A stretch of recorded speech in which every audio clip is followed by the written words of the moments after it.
I bought my first home when I was 26 years old, and at the time, I had no idea about anything that went into buying a house. I walked into the process completely blind, and I wish that there were things that I knew back then that I know now. Needless to say, after buying a home, living in it for a few years, and being prepared to buy my next home within the next several months, these are the 10 things that you must know before you buy a house. And the last few on the list are really gonna shock you. So the first thing that you must know before trying to buy a home is just because the bank pre-approved you doesn't guarantee that you'll actually receive financing. There's a big misconception that when a bank pre-approves you for a mortgage, that it's the same thing as you being approved for financing. But that's not the case at all. A pre-approval letter does not guarantee that you're actually going to receive financing from the bank. A pre-approval is just the bank's way of saying that they'll likely approve you for a certain amount of money for a mortgage if you can make it through the underwriting process, which is a huge hurdle by itself. Now, are pre-approvals completely useless? No, definitely not. If you get pre-approved for a mortgage, consider it a win, because it means that the bank has reviewed your credit report, your W-2 or 1099s,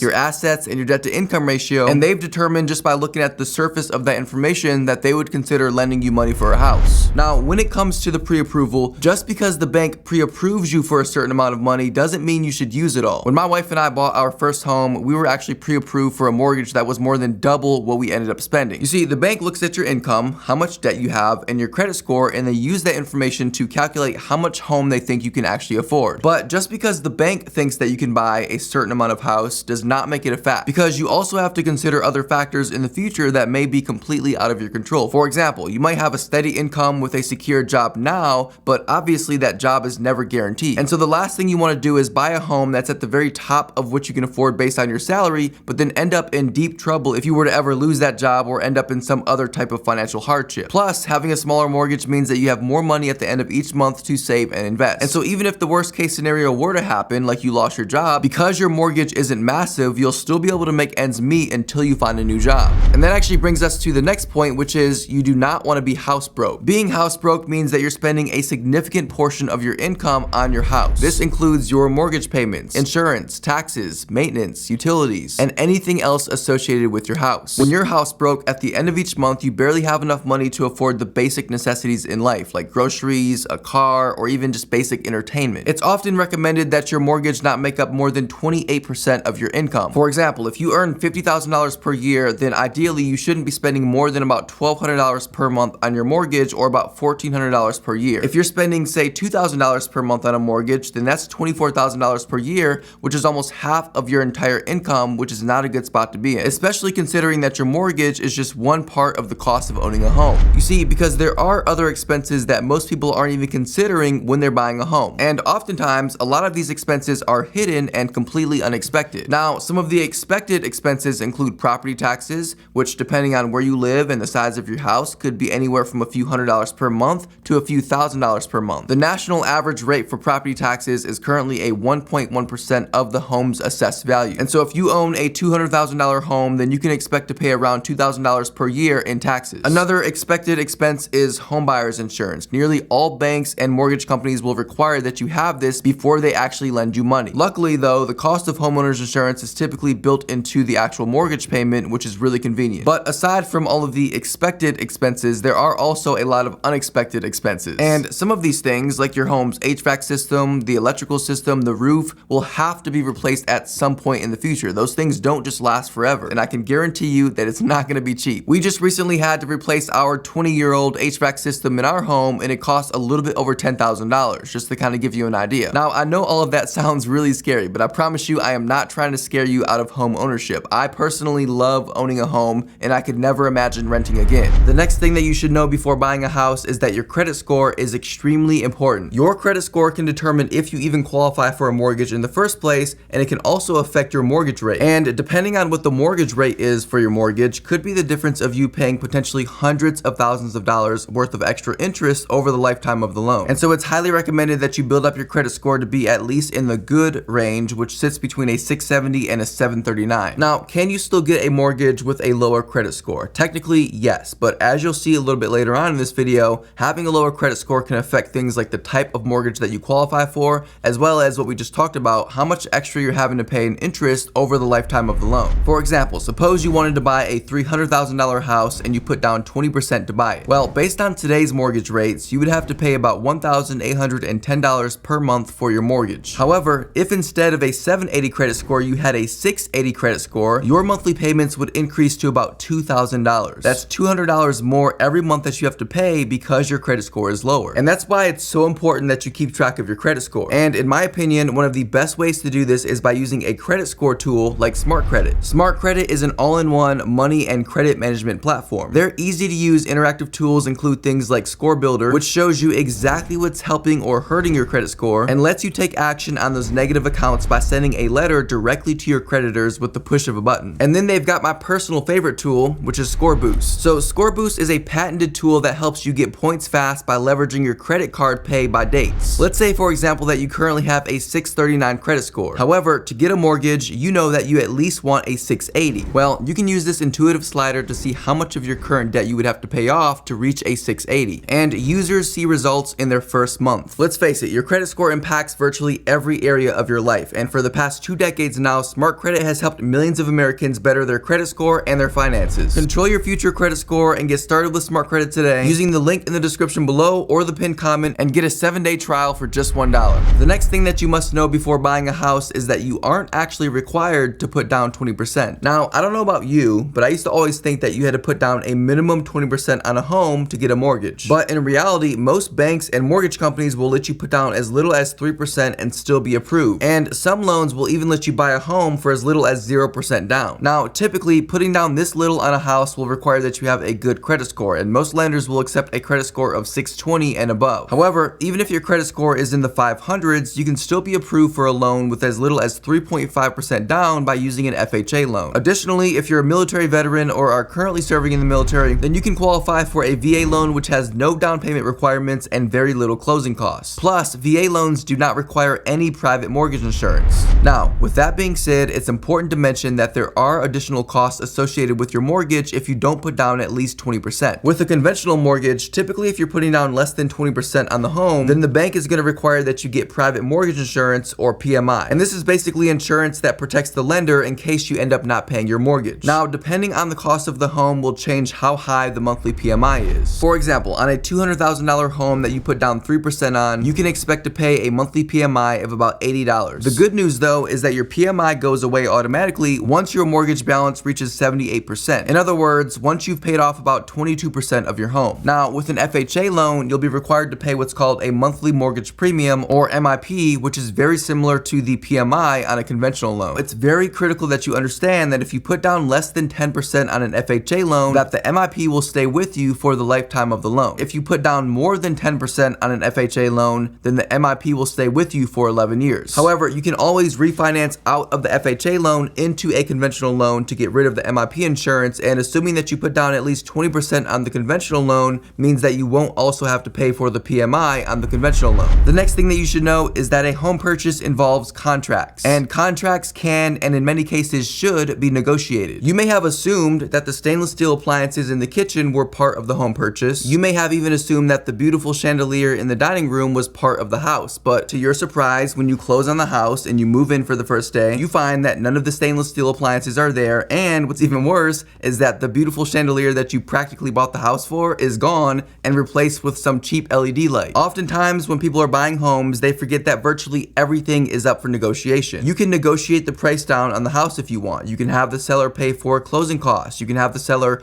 repaint the walls or replace the floors or do anything that you want before you buy the house. And the worst thing that can happen is they say no. Now, when it comes to searching for a home to buy, what you absolutely should not do is turn down a home because of the cosmetics. Too many people have passed up really great homes that are priced really well because they're turned off by really simple cosmetic appearances. For example, the living room is painted pink, but you would prefer it to be painted Oxford white. Or perhaps the entire house has carpet and you would prefer it to have hardwood, or vice versa. These are all things in the grand scheme of things that are really not that expensive to update or replace in the future. With that being said, what you should pass up a home for are big ticket items that have to be replaced or major renovations, unless you've specifically budgeted for those things. For example, if you're looking at a house that has a really old roof that you know for a fact is gonna have to be replaced at some point in the next couple of years, well, that can cost you between $10,000 and $20,000 depending on the size of the home. Or perhaps all the bathrooms and the kitchen are gonna need major remodels, and that's gonna cost tens of thousands of dollars. And unless you've specifically budgeted for those things, then you'll typically want to reconsider buying a house that needs those updates. Unless, of course, the seller is willing to drop the price to match what you would have to pay to update those things. In which case, it could be worth it, especially if there's not any major like structural issues with the house. And speaking of structural issues, the last thing that you must know before buying a house is that you should never, ever, under any circumstance, waive the inspection. When you buy a house, there's a process. After you submit your offer, even if the seller accepts your offer, there's still more that has to be done before you can actually close on the house and move in. And one of the things that you need to do is get the house inspected. You see, some sellers will actually require that you waive the inspection period if you want to buy the house, and that alone is a major red flag. Because if the seller has nothing to hide, they've taken care of the home for the past 20 years, they've done all the proper maintenance, they've been responsible with replacing things and overall just being a good homeowner, then honestly they have nothing to worry about. However, if the seller has not been a responsible homeowner, they know that the HVAC system is 20 years old, they know that the roof is leaking or that there's cracks in the ceiling because the foundation is shifting, then in that case, yes, the seller has something to hide, and so they don't want you to inspect the home because they know that the price they're selling it for is not worth it based on the existing issues. And in most cases, depending on the size of the home, an inspection will cost you anywhere from $200 to $500. And that may sound like a lot of money, but consider this. You could either spend $200 on getting the house inspected, or you could agree to the seller's request to waive the inspection and end up having to pay $30,000, $40,000, $50,000 to repair all the damages in the home. Hey, if you have not already dropped a like down below for the YT algo or subscribe to this channel, please do both those things. It would mean the world to me. You guys are amazing, and I hope you have an awesome rest of your day or night. And as always, I will see you again very soon. Take care.